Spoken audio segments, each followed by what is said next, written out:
So the topic that I want to talk about, is the pursuing precision study for CGC in Forward Hadron Production.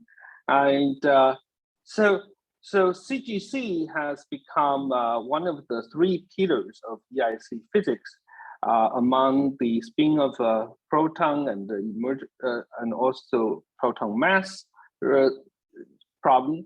And CGC is going to tell us the emergent property of dense gluon system. This is the future EIC. EICs will give us the key to unlocking those mysteries, and so there are many opportunities. So I wanted to first talk about a little bit of saturation physics, or sometimes people say it's a color glass condensate. So we all know that proton is full of quarks and gluons, especially when you look inside the small X region. If you go to small X region, you find that there are a lot of gluons, there's a lot of C quarks, and the gluon density will rise as X gets smaller. There are many gluons with fixed size packed in a confined hadron, and then these gluons starts to overlap, and they're going to recombine, and then essentially we're anticipating that the gluon dynamics will become nonlinear in some way. So the idea is that they might form an ultra dense gluonic matter, and our goal is to study the property of this. So the framework that we're using is called color glass condensate or dipole model, saturation model, and the key ingredients of these calculations are the multiple scattering of the MV model and also small X evolutions. Small X evolutions are usually solved in terms of BK or G-Moore equations.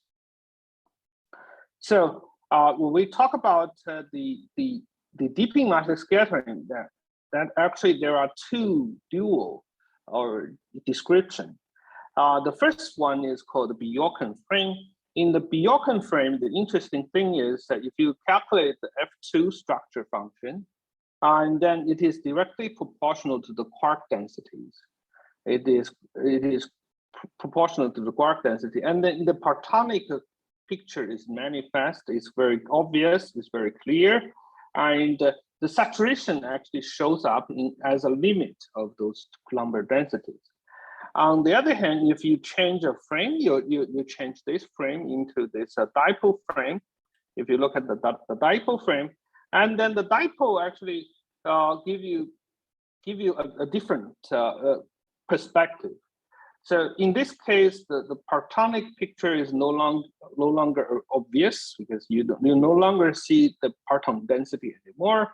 What you see is only this called dipole amplitude here. The dipole amplitude, and then this psi square represents the splitting of a virtual photon into a QQ bar.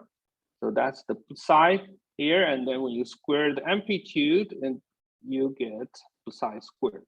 And then you integrate over all the phase space and the size of dipole. R is the size of the dipole, and then the S of QSR perp is going to give you the scattering amplitude between the dipole and the target proton or heavy nucleus. So the good thing about the dipole picture is that it is convenient. It is very convenient to resum multiple gluon interactions. Because when you have a very dense gluonic system, of course they don't just scatter once. They would like to scatter as many as possible. So they are going to scatter a lot of times. You wanted to resum arbitrary number of gluon interactions. In this case, the dipole picture is of course more convenient to describe the data. or to do the complete calculation. There have been some hints that the saturation physics, the first one is the geometrical scaling in DIS measured at Hera. So this is the Hera experiment, and this is the F2 structure function. And the interesting thing about so on the left-hand side, you are using the so-called the previous picture, the Bergen picture, and you're just computing the F2 structure function directly. And on the other hand, if you go to low X region, if you try to go to low X region, and these people, this group, they found that if you plot all the low X data with X less than 10 to the minus 2, and not Q square is not too large, and then you plot them as a single function of tau, which is defined as Q square divided by QS square. QS square is defined here. Then you can see that almost all the data, they lie on a single curve here. So this is the phenomenon called the geometrical scaling. And Stefan Munier and also Rob Pietrzewski, they realized that you can explain this geometrical scaling by combining the dipole frame picture calculation and the BK's evolution. If you solve the BK evolution equation and then put them into the calculation of F2 structure function using Mueller's dipole picture, you can easily explain this geometrical scaling in DIS. And then later on, we started to really think about the gluon, how to define gluon distribution here. So as you can see previously in this dipole frame, when you do calculation, you don't really see gluon distribution. Although you know that you are probing the gluon distribution, but you don't really, the gluon distribution is not really manifest here. So the question in 2000, almost like more than 10 years ago, for us was we are trying to look for the definition of gluon distribution and trying to understand the question of two gluon distribution. If you try to define gluon distribution in small X framework or in CGC framework, you realize that you get not only one, but also two. So the first one is called Weiser-Williams gluon distribution, and it is known as the conventional density.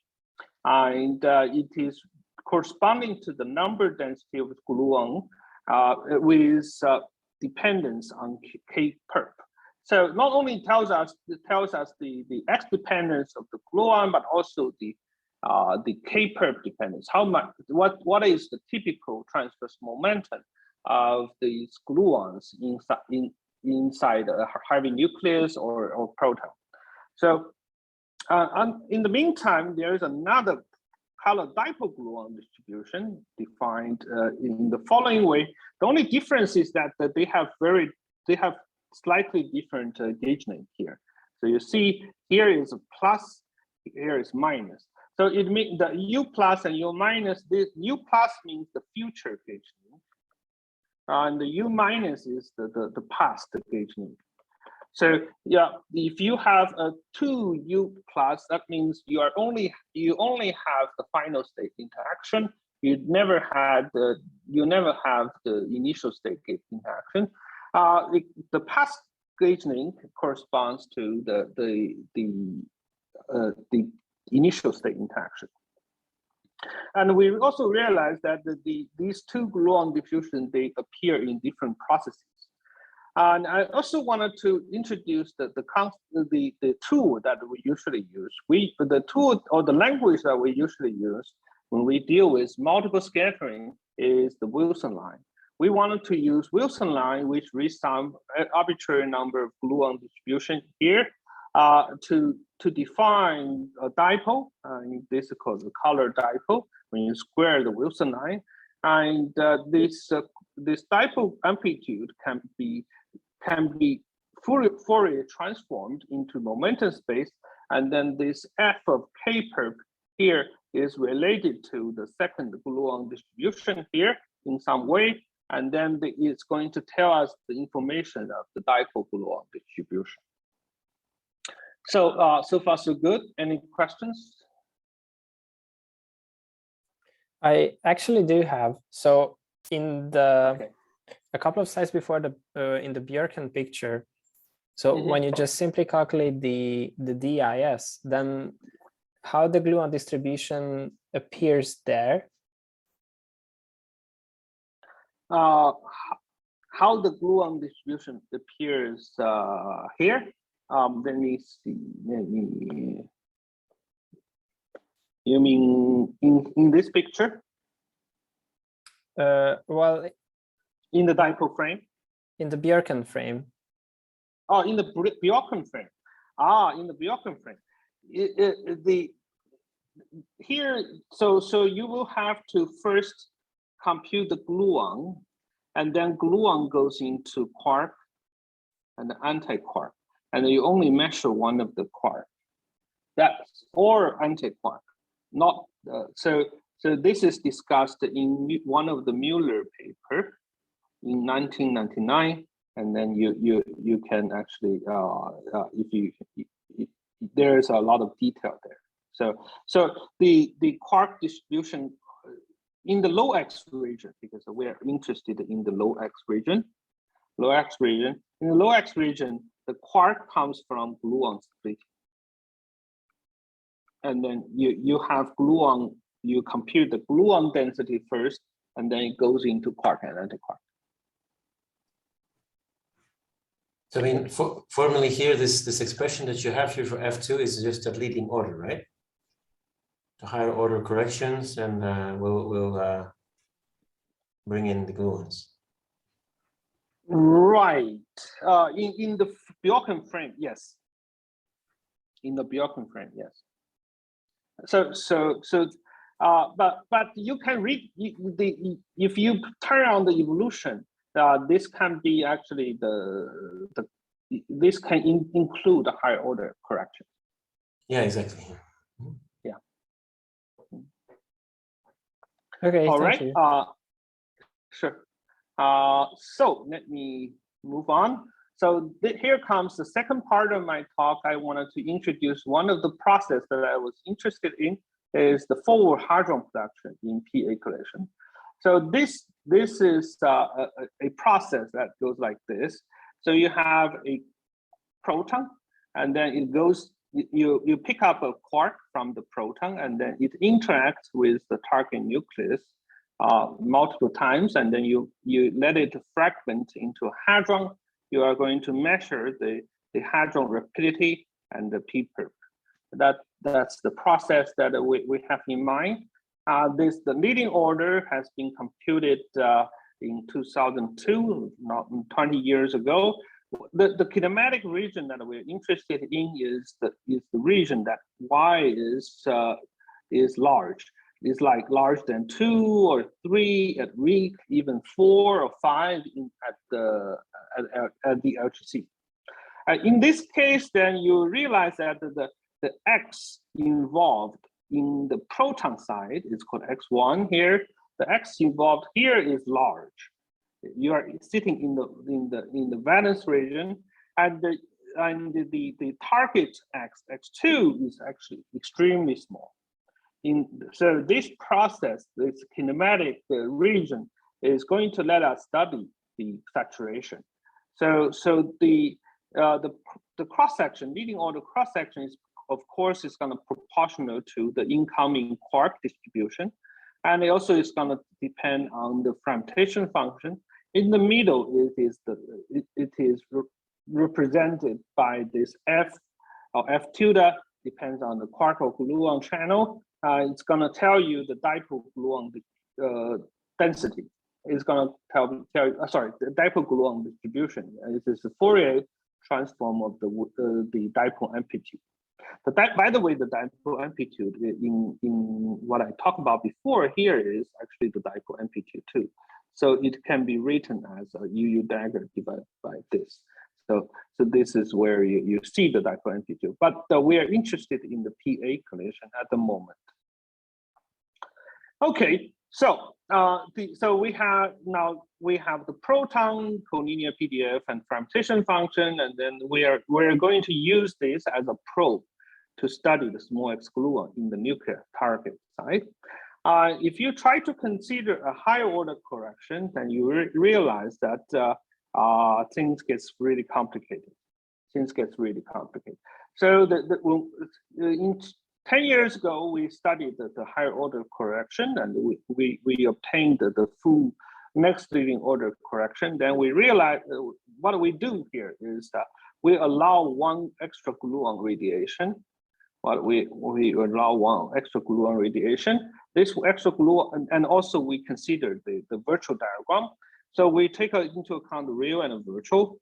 And the nonlinear multiple interaction, they are represented by these blobs. And we include all the channels, the quark gluon to quark, and gluon to gluon channel. And we integrate over the gluon phase space. When you integrate over the gluon phase space, you realize that you are going to get divergences. The divergences, there are three types of divergences. So there are collinear divergences to the target nucleus. This is understood as the rapidity divergence. This is understood as the rapidity divergence here. Because you're radiating a gluon, but this gluon has very, very small plus component.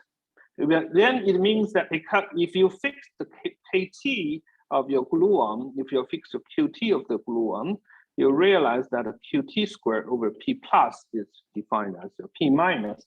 Then the P minus can actually be very, very large. So P plus goes to 0, P minus goes to infinity. So that actually tells you that your this gluon is actually moving in the minus direction. That's why we say it is collinear to the target nucleus. And in this case, where we renormalize it through BK evolution equation, and then we have collinear quark distribution. Because we have collinear quark distribution, we realize that there are collinear divergences to the initial quark. Also, there is collinear divergence to the final quark. So these correspond to the collinear divergence, which will renormalize the PDF and the fragmentation function. So here is the hard factor. So in the end, after subtracting all the divergences, we realize that the final hard factor is actually finite. This is the finite hard factor in the quark channel. Excuse me, Bowen. Yeah. This rapidity divergence, isn't that a soft divergence?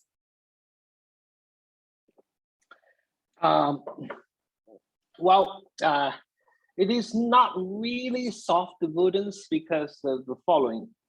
Because it has very small P plus. Suppose you radiate it. Suppose you have a quark. This quark has a P plus, momentum P plus. This P plus is large. But then you radiate a gluon. This gluon can have a very small, let's say L plus. L plus equals to 1 minus Kc times original P plus. If Kc goes to 1, that means L plus goes to 0. So what I'm really looking for is looking at the L is the limit that L plus goes to 0. But in the meantime, because the L minus is defined is in terms of this, it could go to infinity. That means your gluon is actually has a very large minus momentum. That doesn't mean it's really soft. So isn't this divergence that you call collinear divergence is the same divergence that in the CGC formulas you would like to resum? It is the rapidity divergence that we identify that it is the logarithm that we would like to sum. Yeah. It is something in the end we if you take so, but it is not a really divergence because it is only divergent when you take the energy goes to infinity. That means because there is a kinematic constraint. If you have infinite amount of energy in your collision, then you have a genuine rapidity divergence. But if you don't have infinite amount of energy in your collision, and you have to put on the kinematic constraint, and then you realize that okay, it's not a genuine divergence. You realize that you're bound by the energy. So in the end, we realize that this corresponds to this logarithm. Okay, this corresponds to a log of s over kt squared logarithm. This goes like 1 over xg. So that's the logarithm, log 1 over x. We wanted to resum into the decay evolution equation. Is this clear? Is this, yeah. Okay. So I mentioned about the hot factor. Essentially, everything here is finite. We can put it into the computer, and the red stuff. Maybe you want to pay attention to. Those are the logarithms. Somehow that's the logarithm that's hidden. That kind of obvious in the hot factor, but there are also additional logarithms hidden in these factors, but it is not obvious. So then what we do is we numerically implement the next leading order calculation, and we use next leading order PDF, next leading order fragmentation function, next leading order hot factor, and the rounding coupling, and also the rounding coupling BK. And what we get is this numerical results. Well, the numerical result in the beginning looks very nice because you see that the numeric it improves the leading order calculation in the low PT region. And you can see it improves it doesn't matter what kind of the initial condition you choose, but it always kind of improve the leading order. Why we say it improves the leading order? Because leading order has this mu square dependence in the PDF, and also fragmentation function. And then the choice of mu square is kind of arbitrary in the leading order. So you will have to choose your favorite one. And once you change it, the cross section change a lot. But in the next leading order, there is a cancellation. So you are going to get more stable predictions and also more reliable calculation. So that's why we say we have reduced the factorization scale dependence. But the problem is that the next leading order becomes negative. The next leading order consistently becomes negative in the high PT region. This was a puzzle for us for a long time, and recently we realized that we found at least one solution to this problem. Okay. Later on, we realized that as I mentioned earlier, if you have infinite amount of energy, you can go to this integration can go to 1, can be integrated up to 1. If S goes to infinity here, and then you see that you can integrate up to 1, then you have a genuine divergence. But if S is finite, then you only integrate up to some limit, then there's a kinematic constraint here. So you see that one of the term is the log 1 over xg term. This is telling you that you are going to put this into the BK equation. And then there's another term that we missed earlier, and then we put it back. We call these two terms, one from Quark channel and one from the gluon channel. We call them new terms, the LQ-LG term.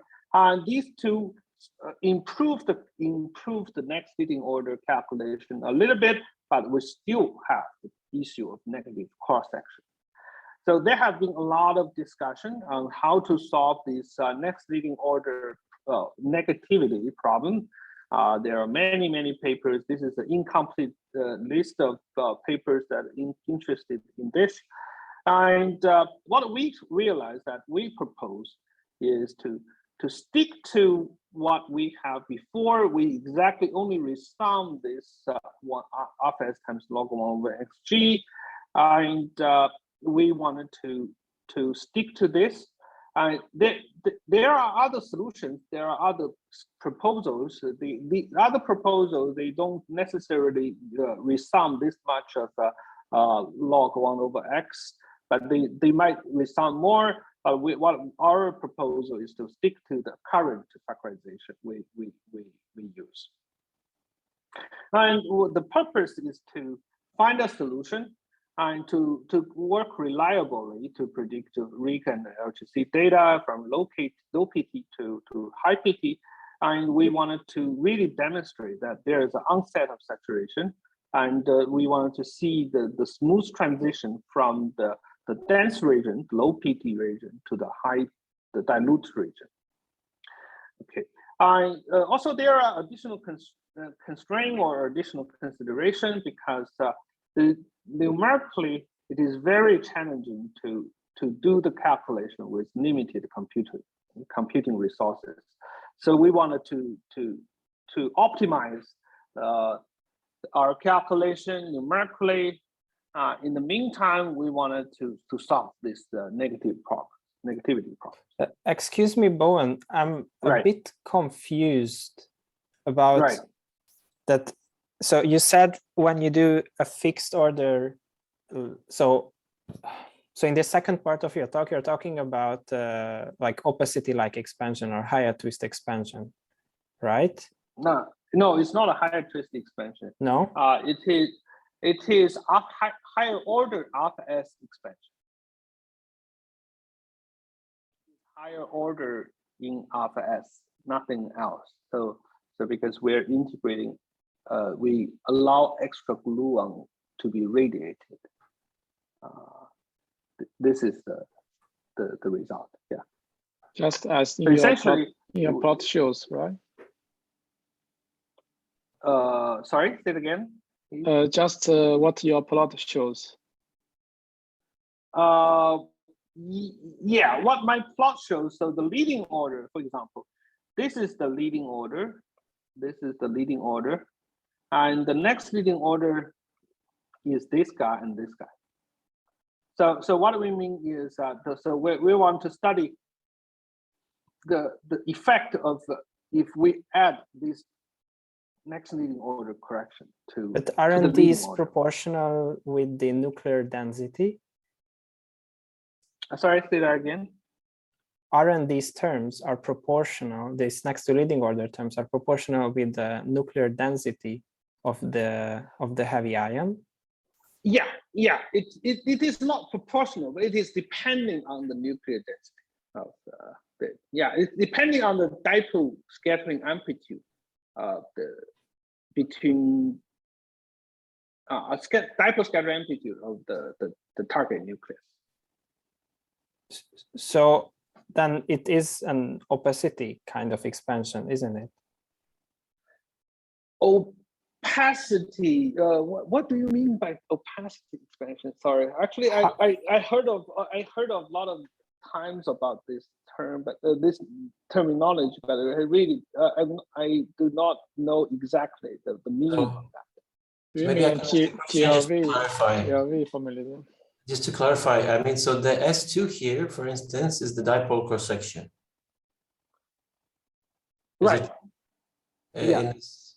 No, the S gamma 2 or something. S4.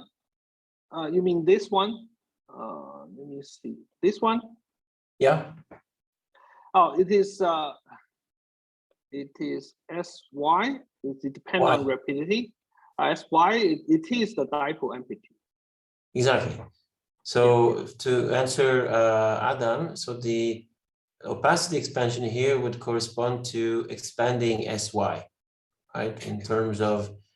Okay, so this is the part. This is the part I didn't understand. So when you calculate this this part of your talk, is it rely on the CGC formalism, or this is something independent of that? This is based on CGC formalism. This is because what I do here is I include all twists. In CGC, usually we normally include all the twist contributions. So here, for example, these blobs has the nonlinear term, and also this vertical gluon has multiple interactions. So this includes the multiple. Okay, so all of these lines in these Feynman diagrams are actually resummed by the CGC formalism. So you're using right. CGC effective Feynman Yeah, lines. all these vertical gluons, they correspond to arbitrary number of gluon exchanges. Yeah. Okay. So okay. I include all order in terms of QS. Okay, I missed this. Okay, thank you. Now it's more clear. Sorry, so I should what's have the difference? said that. Oh, sorry. What's the difference between the gluons with and without the pop? Oh, because the blob here. Blob. Here. The blob here. You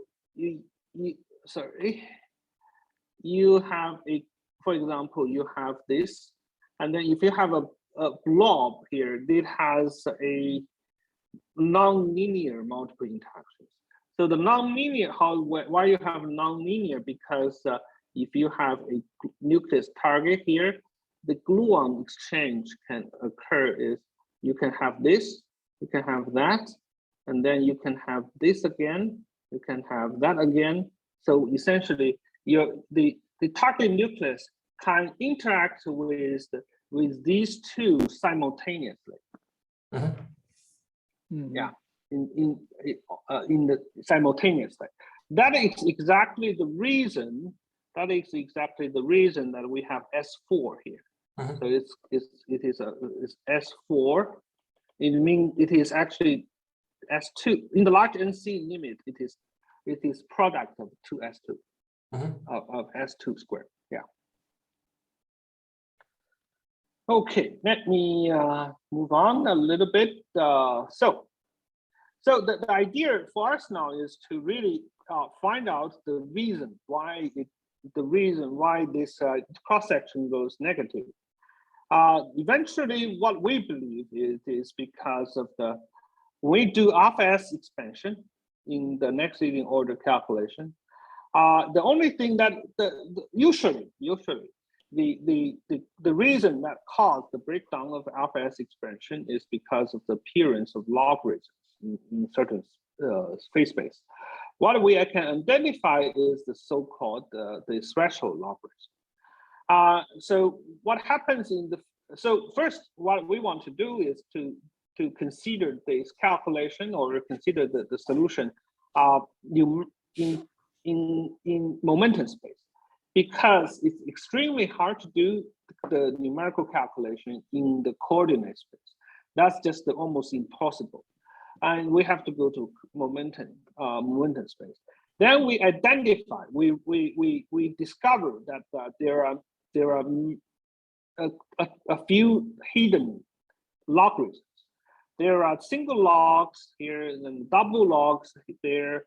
And the way we do is we perform a Fourier transform, and then we extract the logarithms in the momentum space, because it looks nice in the coordinate space like here, but it is extremely hard to do numerical calculation because of the phase factor here, because of this phase factor. So it's better to go to momentum space. And then we introduce auxiliary scale lambda squared to do the resummation. This lambda squared can be identified or can be viewed as the typical, the dominant region, dominant scale when in this R-perp integration, And you can see that the dependence on mu square and the lambda square actually cancel order by order.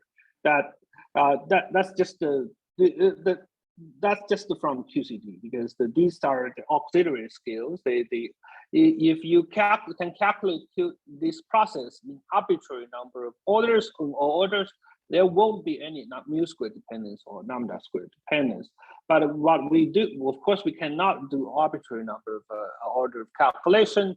If we truncate our calculation at next leading order.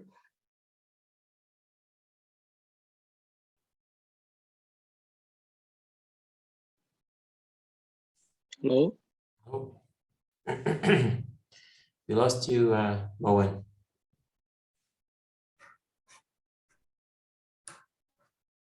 We lost your voice.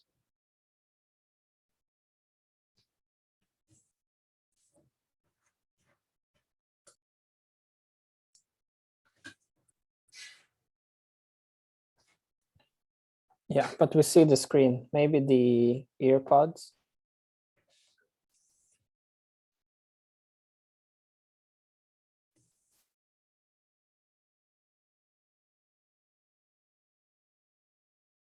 Actually, the screen is also frozen.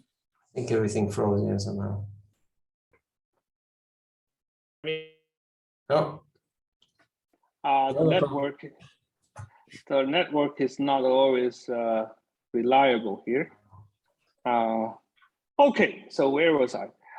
Now the threshold resummation. So we first of all we identify those logarithms.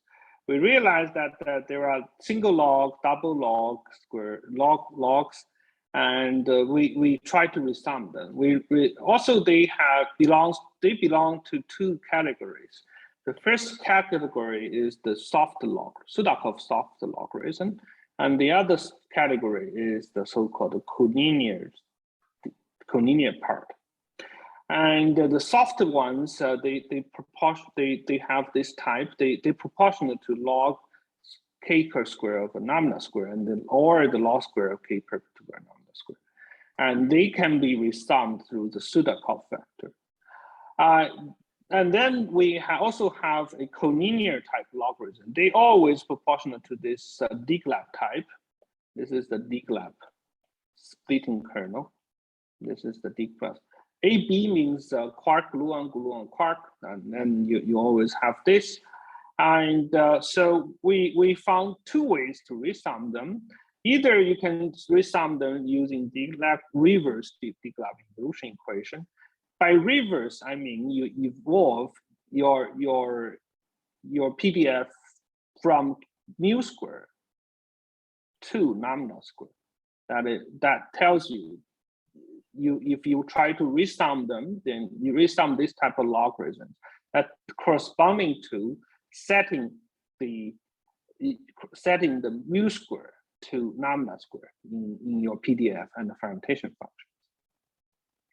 And we also introduced the forward threshold Quark jet function. This is consistent with the sket calculation proposed by Becher and Neubert.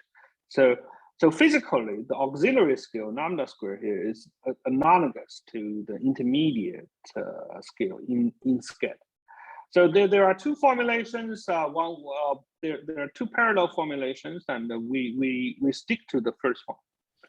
Bowen, excuse me. So maybe so this threshold resummation is not completely clear to me. So so we understood so far. So what part does it actually affect? So we understood that you are propagating through the nucleus, and those gluon distributions are evolved using CGC.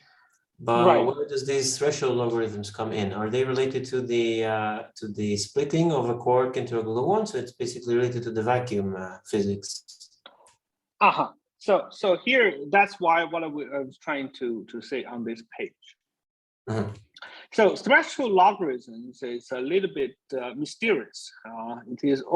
That's why it took us a long time to figure it out. The most easy way to identify it is the following: through kinematics.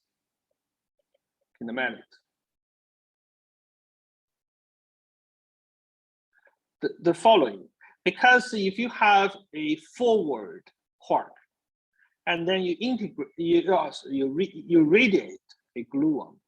If this is large x, if this is like tau, or the tau is almost like 0.95, and then you realize that the gluon has to be soft.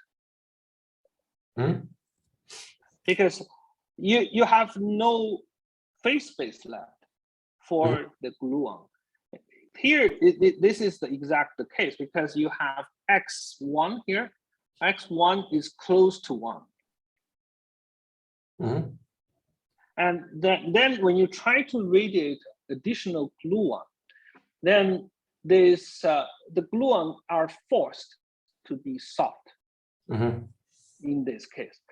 Now the soft, I mean, it has very small plus component, very small minus component, and a very small transverse moment.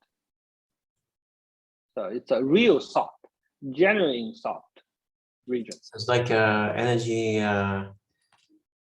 momentum conservation somehow. Right, because energy momentum conservation, you want these gluons wants to be radiated, but the issue is, in the real diagrams, they don't have enough energy to be radiated.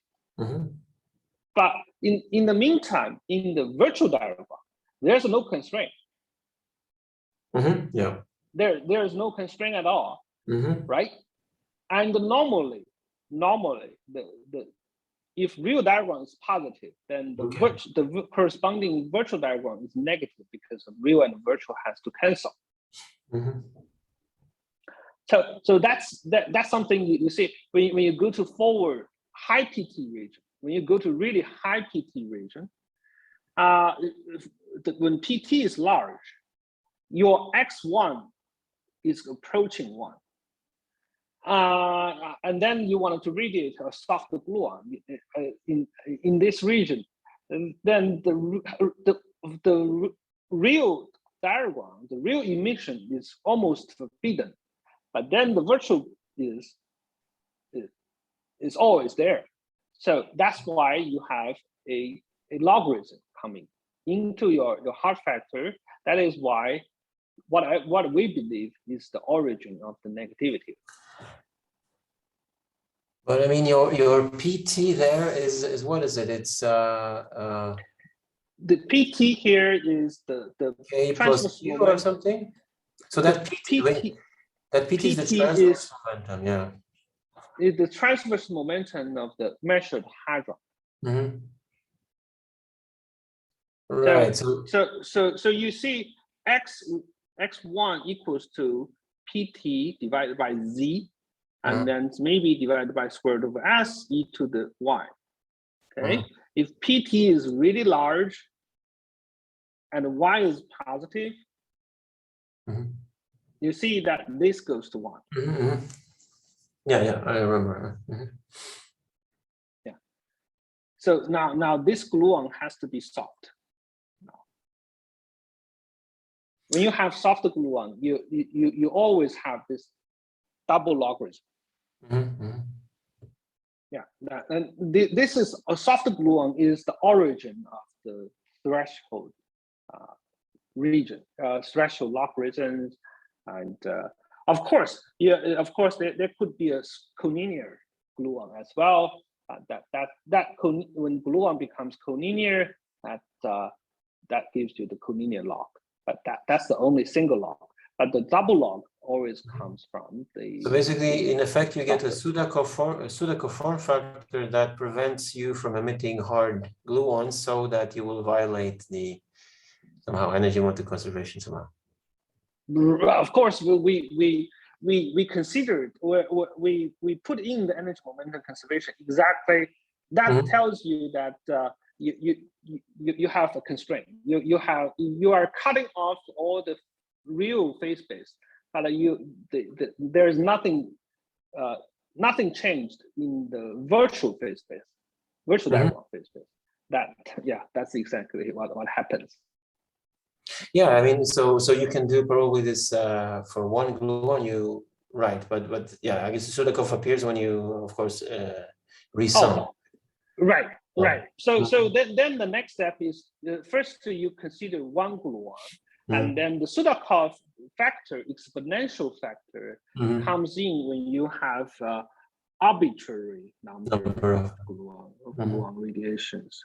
So you could have arbitrary number of gluon radiation here. Yeah. Thanks. Okay. So the origin that's why I was trying to explain it here. The idea is that if you are going to high PT region, when you go to very high PT, and you realize that your tau here is actually the density plot. This is the density plot of tau. Tau is the momentum fraction. It's almost equal to x1. It is the momentum fraction of the measured hadron, and this will go to 1. We'll approach 1. That is real kinematic constraint. And then you realize that your phase space is highly limited here. And when you go to high PT region, and you're approaching the boundary of your kinematics. You're approaching the boundary of you're limited by the boundary of the kinematics. And then what we want to do is to really figure out what is the lambda square, what is the typical value of lambda square, and because that's it is like you're doing renormalization group equations. Here is a similar. It's a similar situation. You introduce the concept of renormalization group equation in order to resum those softer and collinear logarithms, and then the idea is to figure out what is the best value or the natural value for the scale.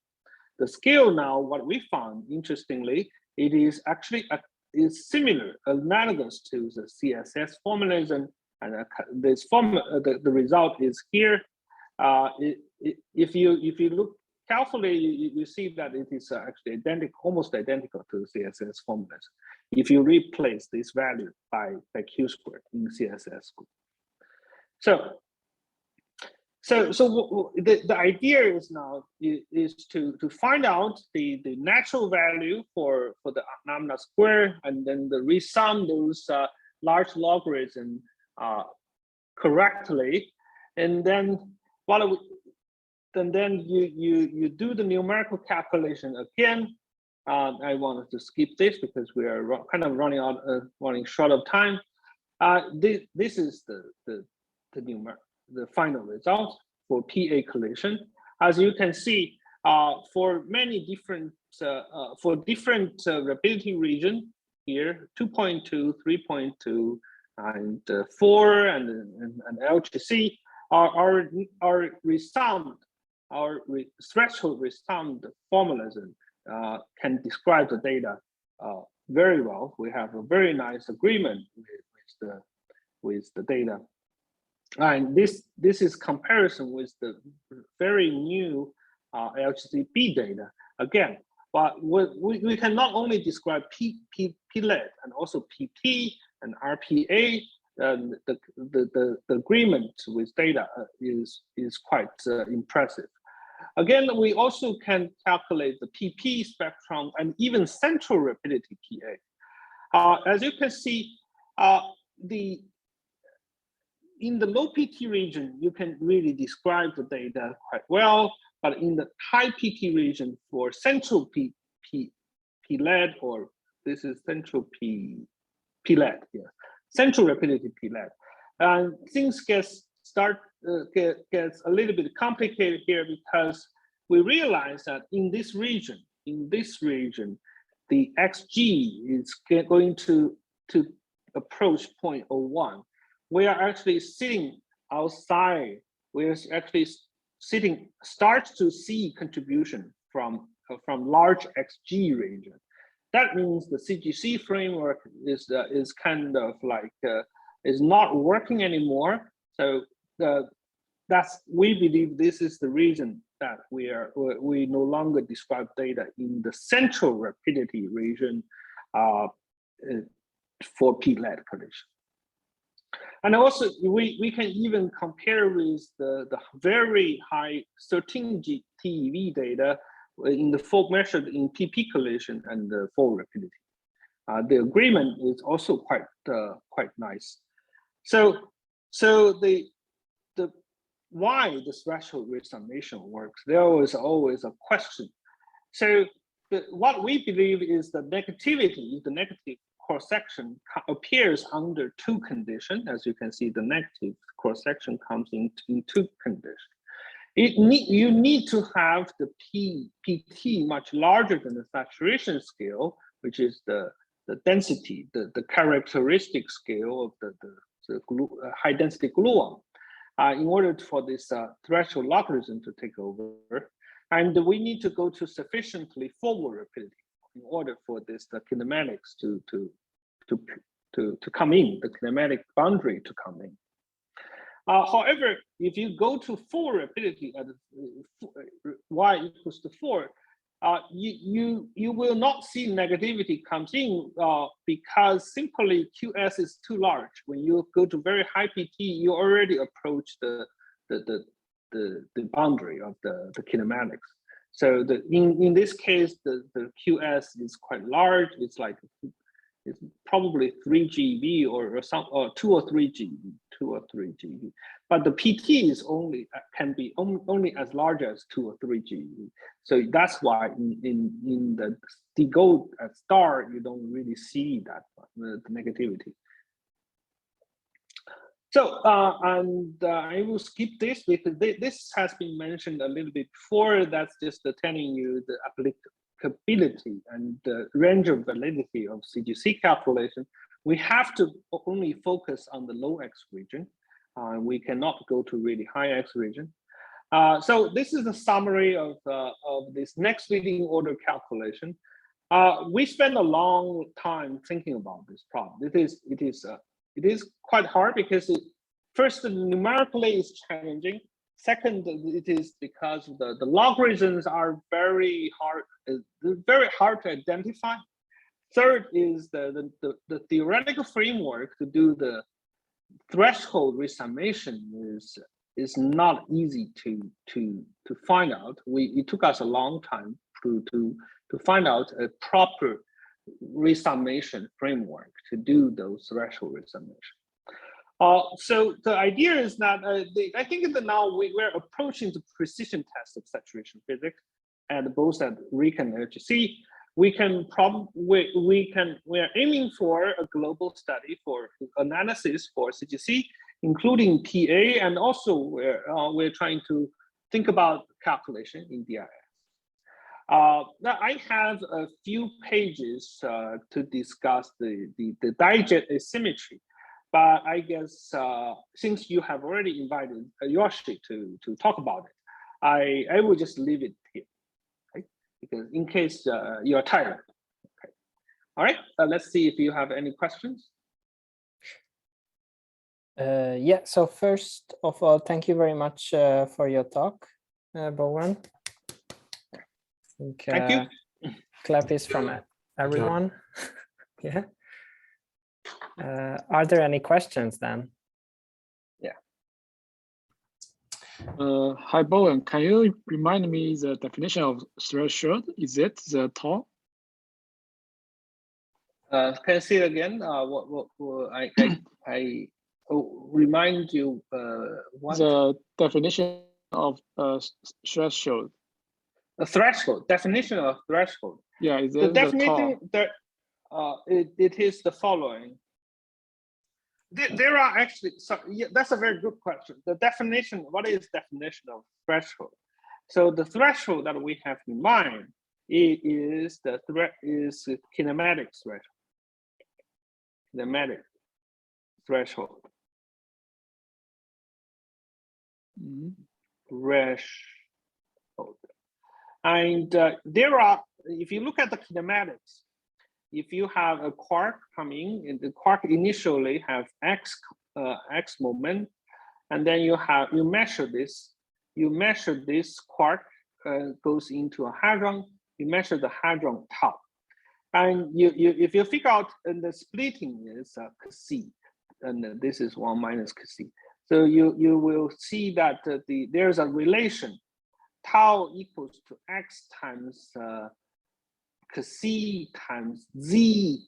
Z is the fragmentation momentum, fragmentation fraction.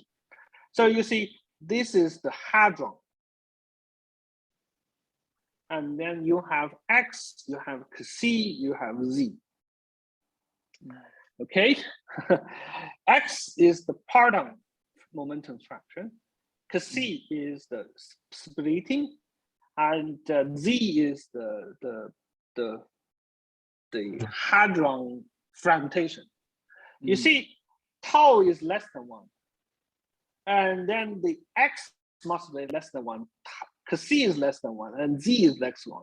So any of these values approaches 1, you have a threshold. Okay, so that's why it is not easy. It is it really depends on what threshold you are talking about. But I use threshold in a general way to tell you that essentially they all say that because of momentum conservation, you cannot have x larger than 1, c larger than 1, or z larger than 1, larger than 1.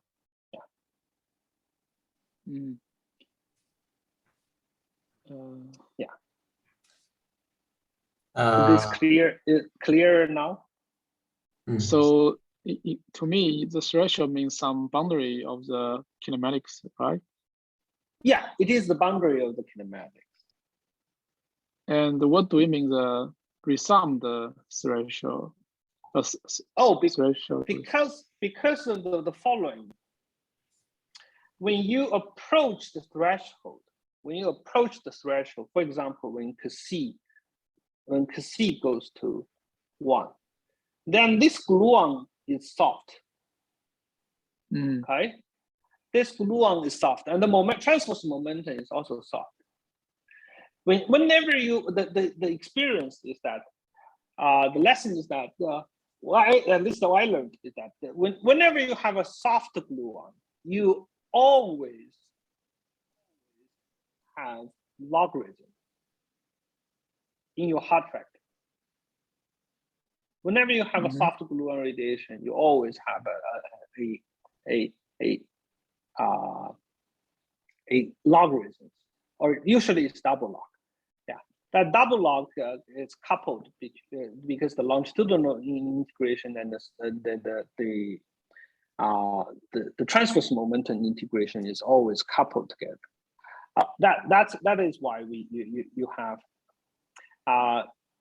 for example, because of if the real diagram is soft, but the virtual diagram has no constraint, when you add the virtual and the real together, you only cancel the divergence, and then you have a large phase space to integrate in your virtual diagram. Of course, then you are going to have a large logarithms coming from the virtual diagram.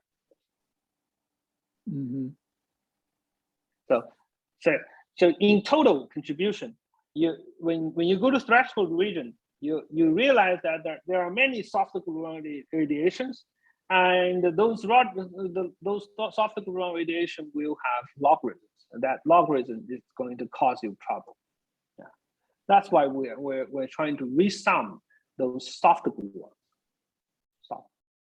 Yeah, so maybe I can do like this Odyssey thing. So of course, it's a very if I try to formulate it in my words, it's of course not meaning to be very naive. I mean to be very naive, not to say that you didn't, that what your work is not very large. But if I understand it correctly, kind of to sketch it out. So if you just compute the next leading order naively, right? So next leading order, you would have a real diagram and a virtual diagram.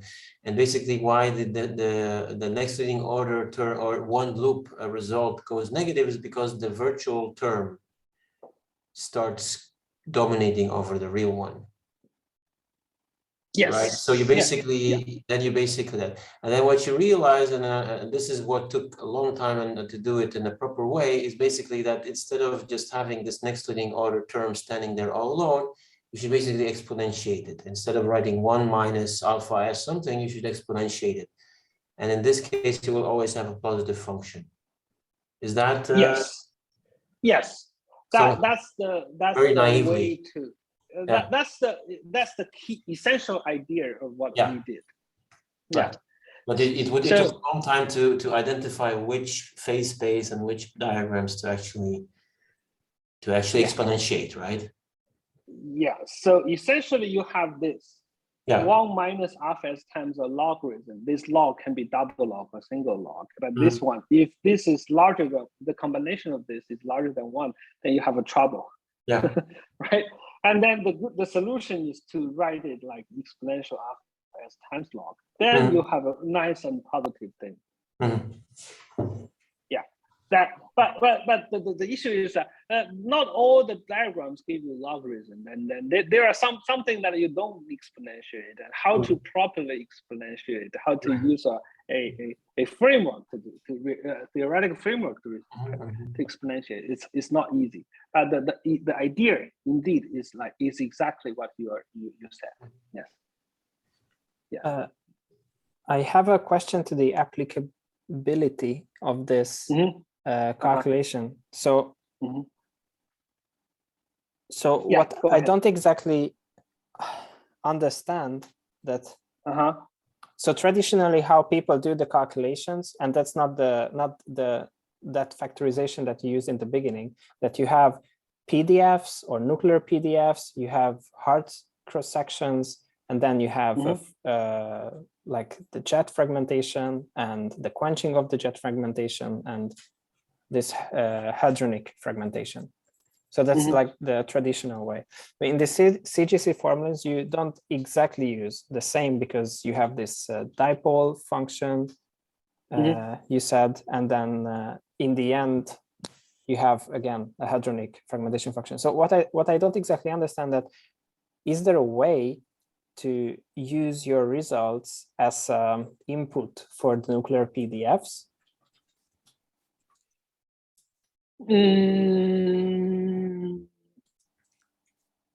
Probably not.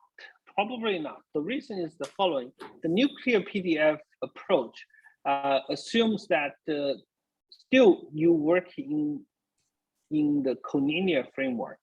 A collinear framework means that you have the gluon distribution without the transverse momentum dependence. What we are talking about is more like a KT dependent gluon distribution. It has transverse momentum dependence. So I am not sure how to use the input of CGC to say anything about the nuclear PDF. Is there a way, so in your formalism, with your gluon distribution, can you factor out the hard cross section of a scattering? Yeah. Yes. For example, the hard cross section is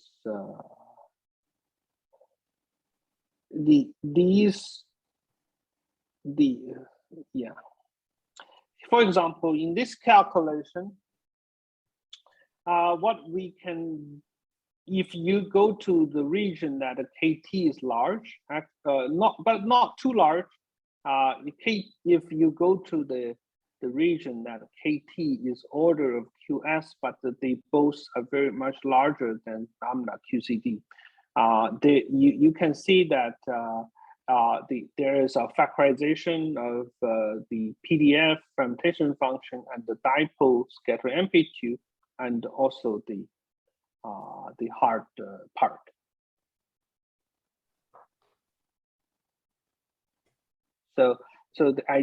this is the idea. So you have incoming PDF. We assume to be collinear PDF because we're looking at the high X region, and then you have multiple scattering here, and then produce a quark, or eventually becomes a hadron in the forward rapidity region.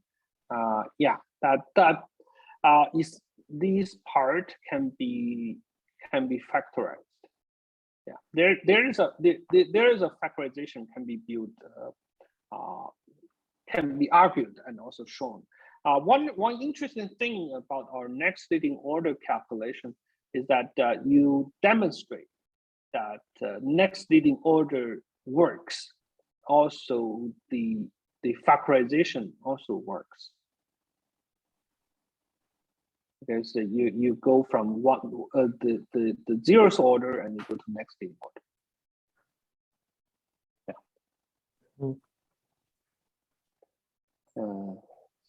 Is there any questions?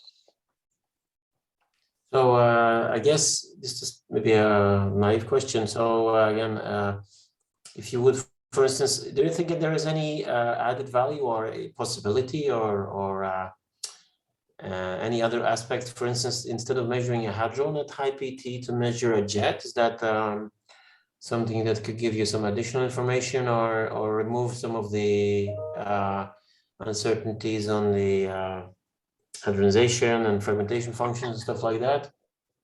Yes, I totally agree.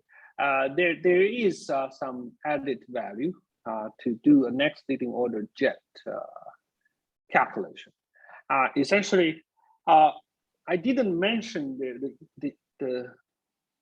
the subtlety of using fragmentation function, because a fragmentation function is only defined for z larger than 10 to the minus 2. If you are trying to use, there is only limited region that you can use the fragmentation function. For small z, you cannot use it. For large z, actually, the fragmentation function is not reliable. So indeed, the fragmentation function is not very well understood or numerically reliable.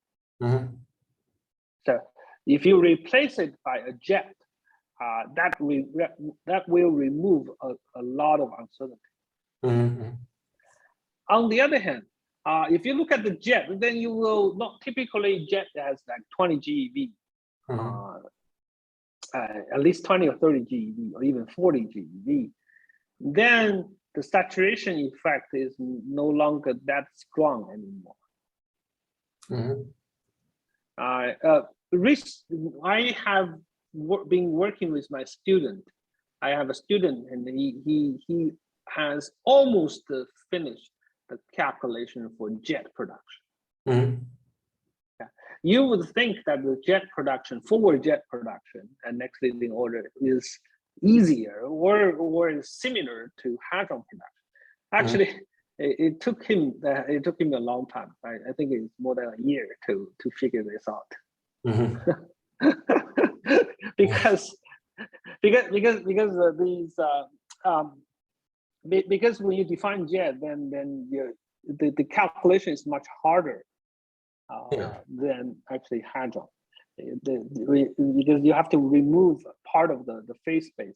We integrate, because the jet cone, you have to distinguish between inside jet cone, outside jet cone, and there's it's not easy. Actually, it's not. Physically is easy. It's straightforward. There's no conceptual difficulty, but in practice, it is not. It is actually a bit hard. But have you been in touch with experimentalists? How far down in PT can they go at PLAD? And I don't know. Probably 20, no? 10, 20.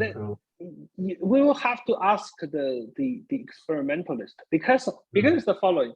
Because if you go to really forward rapidity, you can probably measure jet with maybe less than 20 GeV in transverse momentum. because it has very high energy. The issue is how low PT they can go. Yeah. I talked to the experimentalists, but they might, first of all the forward calorimeter or forward detector may not be suited to measure jet. Yeah, may not. That's the issue. There's no calorimeters there. There's just just something. Something. Some kind of detector, but they are not that. Silicon. Not. Okay, interesting. Maybe LHCb or something. I'm not sure. Yeah. If LHCb can measure jets at like rapidity equals to like 4.0, that will be nice. Actually, that would be nice. Okay. Thank you very much for the talk, Bowen. It was very interesting. And actually, we're looking forward to your next works and especially the next talk. Okay. Okay. You wanted to listen as well, this one? No, I think we are out of time, unfortunately. I guess you must be exhausted. But thanks a lot, Bowen, for taking the time. It was nice seeing you and nice talking to you again.